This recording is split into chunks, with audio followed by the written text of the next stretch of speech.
একদম চার্জ নেই।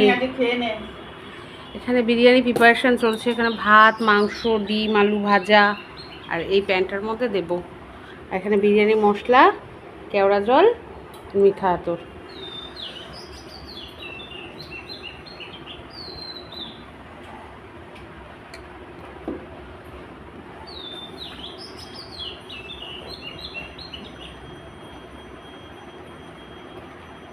ব্যাস ছেড়ে দাও। এবার ওগুলো দাও একটা একটা করে। আগে মশলা দেবে, মাংস দিই। মাংসটা দাও, তারপরে মশলাটা দিচ্ছি। এক পিস করে সাজাও। নেবেই একটা একটা করে, হ্যাঁ, তাহলে দিতে সুবিধা হবে। আলু নাও,